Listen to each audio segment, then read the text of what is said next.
worries, please?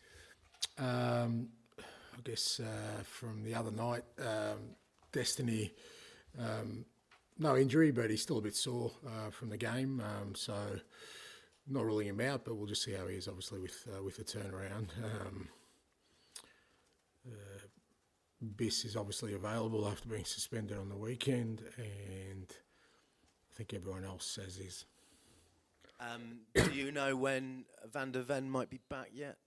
Van der Ven, Romero, sort of still kind of chugging along. Look, I think both, to be fair, will be in the new year. When, again, not as significant injuries as last time with Mickey, but obviously with having a setback, medical team's just going to make sure he's right to go. So both of them sort of in the new year at some point. And Mikey Moore?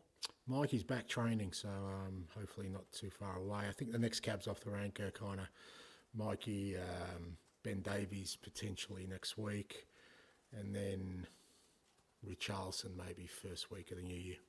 What's been the reaction since Sunday? Has there been a confidence boost, a notable change in mood with that victory? No, we were in good mood before then. Obviously, it was a great performance on, in the last game and on Sunday, and I was delighted with the way the lads handled everything. It was a tough week, with an away European fixture as well thrown in there. That was,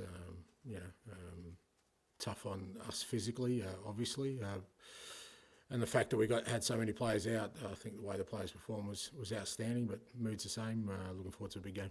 And you focus now on the League Cup. How big a priority is this for you this season, and how good an opportunity is it for silverware, being just 2 games now from Wembley? Yeah, well, we've got ourselves in that position, so we've earned that. And, like you said, it's a big game, quarter-final of a cup competition, and looking forward to it. Should be a cracking night. Manchester United, there's a bit of noise around the club at the moment regarding Marcus Rashford. There's always noise about Man United, mate. Come on, where you been? Eh? But particularly, he's admitted he'd like a new challenge. I mean, what have you made of that, and how big a threat? No interest, don't care. No interest. He's a Man United player, very good player. We've got plenty of good players. But I manage my players, and I guess other managers will manage their own players. But in terms of Mark's situation, have no real desire to examine it any further. Okay, thank you. Thanks, mate. Ian. Hi, Ange, how are you? I'm good, mate. So you've reiterated many times, second season, trophy. Is this... I haven't reiterated many times. Yeah. But if you ask me a question, I'll answer it. So if you ask me 100 times, I'm going to answer it 100 times. But I'm not going to walking around with banners saying, I'll win things in my second year. But, ask me the question, I'll give you the answer, and it is what it is. Here's the question then. Now tell me, mate. Okay. You're so close if you win tomorrow night to getting your hands on a trophy.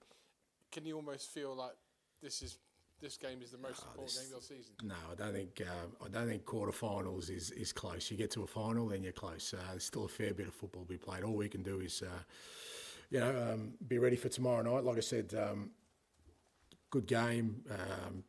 Big opponent. They've done well in cup competitions the last couple of years. We're at home, which is great for us, with the support behind us, and as you said, an opportunity to get to a semi-final. So I think that's enough kind of motivation and kind of focus we need for this game. And again, with your philosophy, and I'm kind of like not wishing to poke the bear here, but with your philosophy being what it is, and you've always said you'd rather play well and keep things going and the players know where they are, rather than have high-profile wins here and high-profile wins there. But now you are within sight of semi-finals and maybe a final. Would you park that a little bit to one side just to get through these next 2 rounds and the final? I want to win, and I want to play well. I don't think that's anything new, and that'll be it tomorrow night. We'll go out there, try and play our football, and if we do, we'll be hard to stop, as we have been this year. Finally, a quick one on, you obviously won at Southampton brilliantly on Sunday, 5-0. Russell Martin was sacked straight after the game, the same day that Gary O'Neill lost his job at Wolves. Quick word on those two, and whether or not managerial careers in the Premier League are becoming more and more precarious, even since you've arrived in the last 18 months. Yeah, I think that's a fact, mate. You don't even get sacked in the morning now. You've got to change the song, mate. So, it's crazy. I don't get it. I mean, I don't know what the average tenure of a Premier League manager is these days, but this notion that clubs want to bring managers in and build stuff, it just doesn't exist, because we all understand. Every one of us in our positions at the moment is that the moment there's a bit of a wobble, they'll be coming from all areas. So I think Gary and Russell are two outstanding young managers who've got long careers ahead of them. Unfortunately, I think for them, they're beginning their careers. That's what a manager's career is going to look like. I think you're going to find that from now on, managers are going to have about 20 clubs on their CV, even the successful ones, because the ability for clubs to just stick with one person just doesn't seem like it's feasible anymore. So, but I've got no doubt both those guys will bounce back. They'll have learnt from their experience for sure, like we all do, and hopefully in the not too distant future they're back doing what they love. Thank you. Hi Ange. Lucas Bergvall impressed in the number 6 role on Sunday at Southampton. You've got Yves Bissouma back tomorrow. Just how tough a decision is that for you in midfield? Well, it's good to have an option there. Lucas did fantastically well the other night, and he has done in the last 2 or 3 games he's played for us. He's really made an impact. But the other night I thought it was really good. In the first half he kind of showed a real maturity playing that role, discipline, real quality as well. So it's good to have that option. Having Biss available is great as well. So I'll make a decision tomorrow. But at the same time, that was Lucas's first start for quite a while, and he did tire noticeably in the second half. So we'll just have to see how he's recovered from the game. Fraser Foster's done well in net since coming in. Just for you, just how good has he been between the sticks? Yeah, he's been great, and no surprise to me. I put him in my Europa squad. That's how highly I rated him, mate. And then finally, Yang Min Hook has arrived in the country. Have you had an opportunity to meet him yet? Yeah, he's been in the building the last couple of days, sort of, having a good look around. Obviously, we can't register until the 1st of Jan, so he won't train with us. But I always feel it's good. I had this experience at Celtic with the Asian lads we brought in, the Japanese Korean boys, bringing them in before Christmas allows them to settle in, especially off the field. And that way, by the time we get to register them in a couple of weeks, they're already settled and can train fully. So, but yeah, it's good to see him around. He's been obviously doing some English lessons, which is great. He's already sort of conversing, and great to have him in the building. Thanks, Ange. Thanks, mate. Pass to Jay, please. Hi, Ange. Just wanted to start by asking, how has Archie Gray adapted to being a centre-back, and are there any players who've helped him with that process? How do you think he's adapted, mate? Pretty well. Yeah, well, you're a fair judge then, mate. You don't need to ask me. He's done really well, and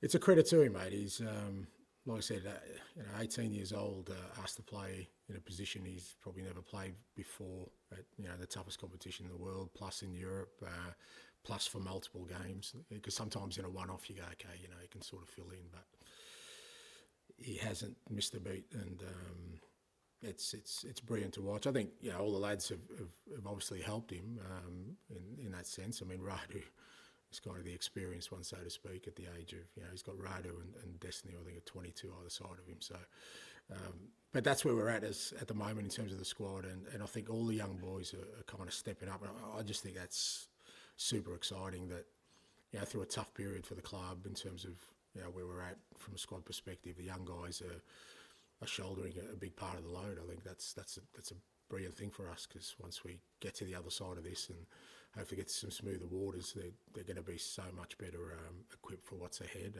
But yeah, Archie's done really well.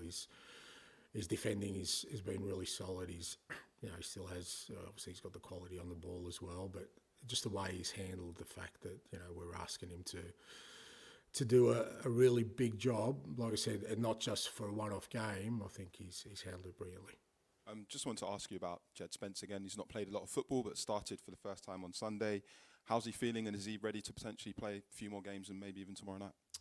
Yeah, absolutely. No, Jed was, again, he was outstanding the other night. I said after the game, credit to the work the coaches have put into him and him, where, you know, a guy who hasn't started for quite a while comes on and makes an impact. Again, it wasn't just about him sort of, you know, filling a spot for us. He actually made an impact. I thought he was really good on the night. He obviously got tired, very tired in the second half, understandably so. But again, great for us to, you know, in this period as well, to have somebody like him who's already kind of established player come in and help us. And yeah, he's recovered well from the game. He's obviously, you know, like I said, he was tired, but I think you know, he just felt really good that he could contribute and show what he can do. And yeah, look, I'm sure he'll get more opportunities. There were some chants aimed towards the board during Sunday's game. I'm not too sure if you heard of them. If you did, I just wanted to know what your reaction to them was. That's for the supporters, mate. It's not about. You know, I've said it a million times. They have the right to express whatever they need to express, and but hopefully they got to enjoy the other night. It was a special performance by the lads, especially in that 45 minutes, and we're going to need them tomorrow night. You know, I've spoken about sort of the atmosphere we got in Galatasaray and at Ibrox. You know, I'd love that to be our atmosphere tomorrow night, because it'll certainly help us overcoming a tough opponent in a really big game. James. Hi, Ange. I know you're often reminded of the wait for a trophy here. Do you think United actually are quite a good example of how winning a domestic cup isn't a panacea sort of by itself? Yeah, I've said that before, and I guess it depends sort of which way you look at it. For you know, I always feel that, you know, when you're building something, and certainly what my ambition is to build, you know, a team and a club that has an opportunity for sustainable success, then no, just winning a trophy I don't think shows that you've done that. But it can help the cause for sure, because it allows you then to, you know, have belief in you having the ability to win things and you know, create an environment that does bring trophies to the club. So it's not, you know, it's definitely something that can help with the process, but it's not, well, just my belief, but I just don't think it's the be all and end all when, if all the other factors aren't aligned with it. And what are those factors? Those factors is, you know, how the team is performing across all competitions, how its, you know, squad is developing. Is it stable? Is it consistent? Is there growth there, so that when you win one trophy, you're then in a position to win a second trophy? But, you know, if you win one, but then you kind of fall off a cliff in everything else, then I don't think it's the way forward. What have you made of Ruben Amorim in terms of the impact he's had at United since he come in? Yeah, look, very seems to have kind of come in and made an impact straight away. And as I mentioned earlier, it's a club that's always going to have noise, mate. It's just that kind of football club, and I guess that's as big a challenge as the coaching challenge for anyone who takes over. But you know, he's obviously tweaked the formation a little bit and sort of giving different players an opportunity. He probably wants to have a good look at everyone. And but as they showed on the weekend, you know, very tough competitors still, and yeah, looking forward to meeting him and taking on the challenge tomorrow. And just finally, just on Rashford, I know you said you got sort of no interest in what he said, but he is a player who's been linked with Tottenham before. Is he somebody you might look at in January? Oh, mate, if I looked at everyone that we were linked to, I'd have no time to do anything else, to be honest. I've got other people to do that part of the process. And, you know, for us, you know, we've been pretty disciplined in terms of, you know, what we're trying to build here, and we'll continue to be so. Is that a no? That side, mate, not on my radar. Not like it's not, you know, you can ask me about Marcus, but you can ask me about every Premier League footballer, and I'd going to say the same thing. Finish with George, please. Hi, Ange. You often talk about kind of when you've got the success to go back and look at the struggle before that. It kind of feels like this period has been part of the struggle with the injuries and the form. How kind of encouraged have you been by the green shoots kind of amidst that, with the young players stepping up and Decky emerging as a leader and things like that?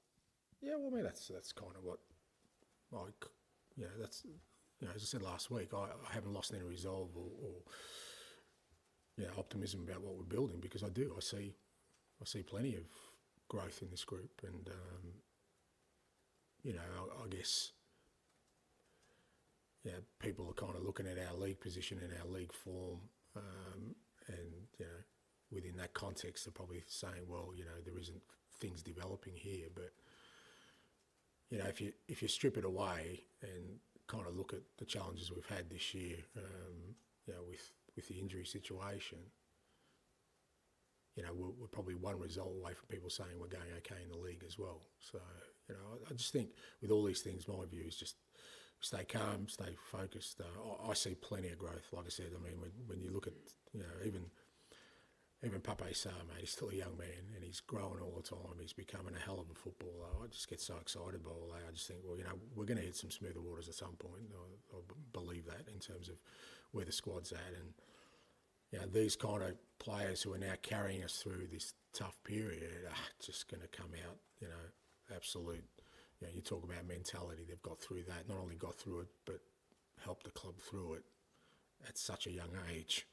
Anything they face after that is going to, they're going to be able to, crash through. So, for me, I certainly feel there's some real growth that has happened and is happening at the moment.